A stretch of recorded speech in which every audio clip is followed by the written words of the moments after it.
Exodus is the second book in a grouping of 5 written by Moses. It got its name from this Greek noun, I don't want to say it, which means exit or going out. But it isn't just a going out. It's also a going toward God's promise and toward the forever commandments at Mount Sinai. Exodus is the story of the exit of millions from Egypt, their reluctant leader, and the holy instructions for living as a nation set apart. Okay, so Moses, when we meet him, Israel's already been in slavery for 400 years. That's a long time. That's a really long time. In the years since Jacob and Joseph went to Egypt, Pharaoh gradually became very insecure about how strong and numerous the people of Israel had become, so he forced them into slavery and imposed infanticide. That's awful. But Moses' mom wouldn't throw away her precious baby, so she put him unnamed and alone into a basket and he floated away. He got his name from an Egyptian who found him in that basket, floating in the river. All that potential floating hopelessly in a basket. He grew up as the Pharaoh's grandson in a highly advanced society, but Moses loved his own people. He saw an Egyptian abusing an Israelite slave and he stepped in, not just stopping the abuse, but killing the abuser. Fearing the news would get out, he ran into the country where he found a new crew to live with, a wife to love, and most importantly, he found God. Moses was walking by a cave and God called out to him. God's messenger was in a bush that was burning, but it wasn't consumed. Moses said, "What's your name?" God said, "I am that I am. Not I was, not I will be, the forever present tense God. Forever current, forever now, forever contemporary, forever here, being God. I am that I am." God sent Moses on an impossible mission to rescue a couple million people from slavery and bring them to their permanent settling place as a people group. God gave Moses 3 miraculous powers to gain the attention and approval of the Israelite slaves. Moses was afraid though, and he kept telling God he didn't want this mission. He didn't want to speak. He just had a ton of fears about this massive role. Can't blame him, but sometimes God asks us to do things that are scary. And by sometimes, I mean often, and by often, I mean definitely, for sure, for everyone. Moses got a peaceful farewell from his father-in-law, a devastated appeal from his wife, and a reunion with his brother Aaron, who had become the mouthpiece of this adventure. The brothers went together to the Pharaoh and said, "Let my people go." It kind of becomes their catchphrase and like a huge diss on the Pharaoh. Pharaoh said the opposite though. "No, let my people stay." Pharaoh was angry and made the Israelites suffer under heavier labor than before. The people blamed Moses and Aaron. Moses and Aaron continued to appear before Pharaoh and challenge him to free a people who resented them and didn't even believe God. Pharaoh hardened his own heart, and God also hardened Pharaoh's heart during these meetings, the divine human cooperative in full swing to accomplish God's plan of Exodus.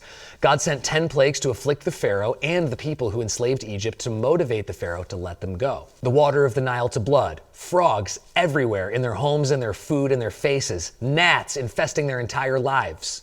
Flies, death of livestock, boils, hail, locusts, darkness.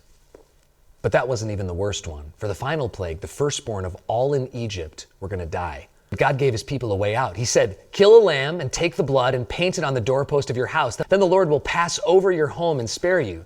The Israelites quickly painted their houses with the blood. God passed over them, but the Egyptians suffered the final plague. In supreme resignation, anger, and resentment, Pharaoh let the Israelites go. God led his people out and established several holidays and pictures of remembrance for his people that are still celebrated to this day.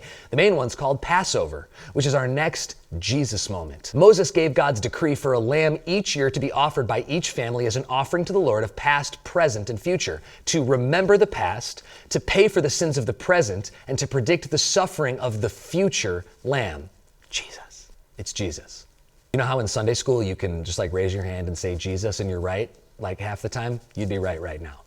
Jesus, our Passover, the perfect lamb for all sins of all time forever. Okay, back to the story. God led them away with a pillar of cloud by day and a pillar of fire by night. But then Pharaoh changed his mind as God foretold and came chasing his former slaves with 600 chariots, trapping them against the Red Sea.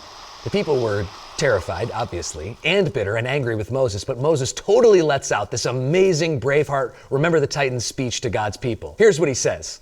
"Fear not, stand firm, see the salvation of the Lord. The Egyptians who you see right now, you're never going to see them again. The Lord will fight for you, and you have only to be silent." The Lord proved his dominance over the Pharaoh and the Egyptians.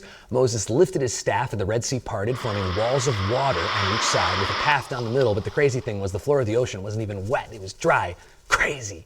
The people traveled through, and as the Egyptian army followed, the water walls collapsed back in, destroying the whole Egyptian army. But the Israelites were kept safe and reached the other side. The Israelites finally feared God and believed in Moses. Moses then totally drops bars and sings a song, including the amazing lyrics, "Horse and rider he has thrown into the sea. The Lord is a man of war." Moses' sister Miriam grabbed a tambourine. She was dancing and singing.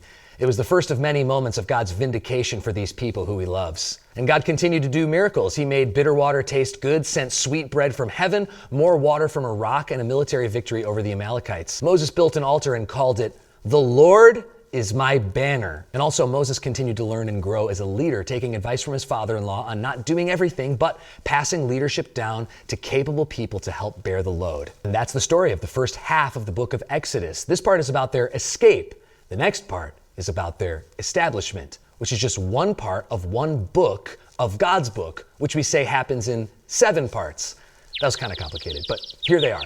God created, man fell, Jesus promised, Jesus fulfilled, Jesus followed, Jesus returning, and the Bible is God's word.